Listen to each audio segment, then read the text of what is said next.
बिस्मिल्लाहिर्रहमानिर्रहीम। अस्सलाम वालेकुम स्टूडेंट्स। MCQs नंबर 17 है। पेपर मई जून 2011 का पेपर है। वेरिएंट है 1-1।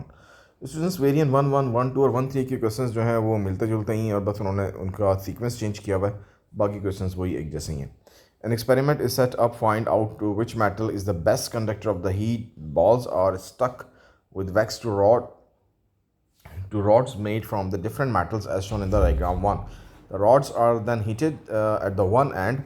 Some of the balls fall off, leaving some as shown in the diagram 2.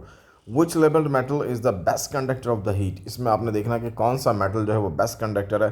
तो ये तो बहुत क्लियर सी बात है कि इसमें देख लें डी में से कोई भी जो है बॉल वो नहीं फॉल किया, क्योंकि उसने बहुत अच्छे से हीट को कंडक्ट नहीं किया था।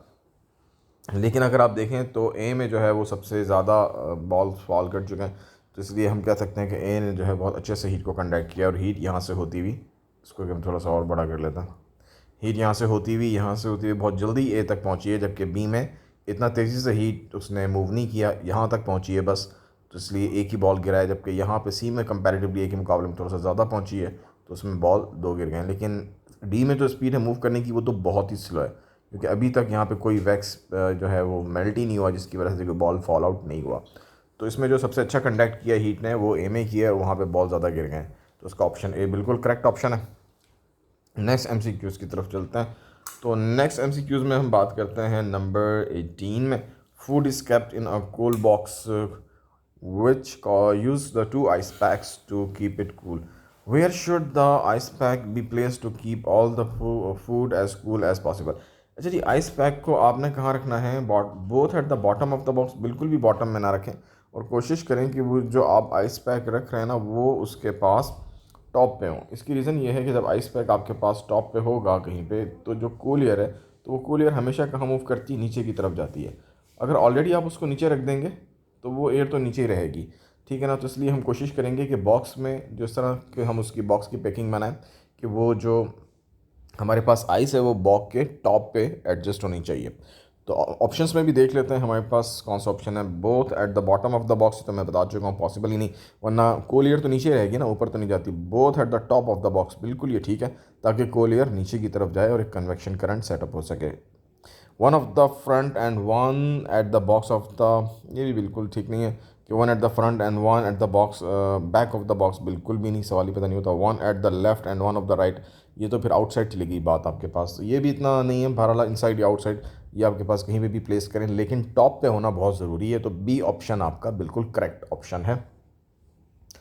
नंबर 19 की अगर हम बात करते हैं तो water waves can be use to show the reflection, refraction and diffraction. तीन प्रोसेस हैं, बिल्कुल ठीक है, तीनों प्रोसेस हमारे पास है और हमने पढ़ चुके हैं इन तीनों के बारे में, आपने पढ़ा हुआ भी होगा। For each of these which row shows the whether और not the speed of the water waves changes. अच्छा जी, रिफ्लेक्शन में बाउंस बैक होती हैं वेव्स और स्पीड में कोई चेंज नहीं आता, क्योंकि मीडियम कोई चेंज नहीं होता, इसलिए रिफ्लेक्शन में तो नो वाले ऑप्शन पे जाएंगे। अब नो वाले ऑप्शन पे गए तो ए और बी में से आपका एक पॉसिबल हो सकता है। रिफ्रैक्शन में बिल्कुल स्पीड चेंज होती है, और डेंसर से लाइटर में जब वो एंटर होता है तो उसकी स्पीड ज़्यादा हो जाती है, लाइटर से जब वो डेंसर मीडियम में आती हैं वेव्स तो स्पीड कम हो जाती है। तो यहाँ पे स्पीड बिल्कुल चेंज होती है, तो रिफ्रैक्शन में स्पीड चेंज होती है और डायफ्रैक्शन में कोई चेंजेस नहीं आती। तो ऑप्शन अब आपके सामने बहुत अच्छी तरह से क्लियर है, और ये है option number B. Option B is the right option. Number 20 repeat हुआ है, पहले भी पास पेपर्स में आ चुका है क्वेश्चन, ये दोबारा आया है, और इसमें बहुत सिंपल सी बात है कि इसमें कुछ सर्कल्स दिखाए गए और ये सर्कल्स वेव फ्रंट को शो करते हैं। वेव फ्रंट को शो करने की वजह से फिर एक ही ऑप्शन बनता है इसमें, जो ठीक ऑप्शन है that each circle represent a wave front. अब स्टूडेंट सवाल करते हैं कि sir the frequency of the wave is 3 hertz क्यों नहीं है?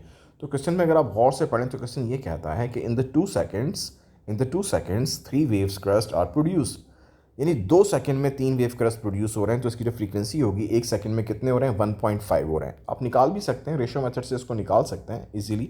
फॉर एग्जांपल एक तरफ टाइम लिखें और एक तरफ नंबर ऑफ क्रस्ट लिखें, इसको मैं छोटा सा इस वन, इसमें आप एक तरफ टाइम लिखें, एक तरफ नंबर ऑफ क्रस्ट लिख लें, टाइम और एक तरफ क्रस्ट लिख लें। टाइम आपके पास कितना है? 2 सेकेंड्स, और क्रस्ट कितने हैं? 3। तो 1 सेकंड में एक्स हो जाएंगे, तो वो फाइंड करने के लिए आप जो 1 सेकंड में प्रोड्यूस हुए हैं वही आपकी फ्रीक्वेंसी है। तो ये रहेगा 2x इज इक्वल टू 3, और अगर आपने x की वैल्यू निकालनी है तो 3 को 2 से डिवाइड करेंगे तो आंसर आएगा 1.5।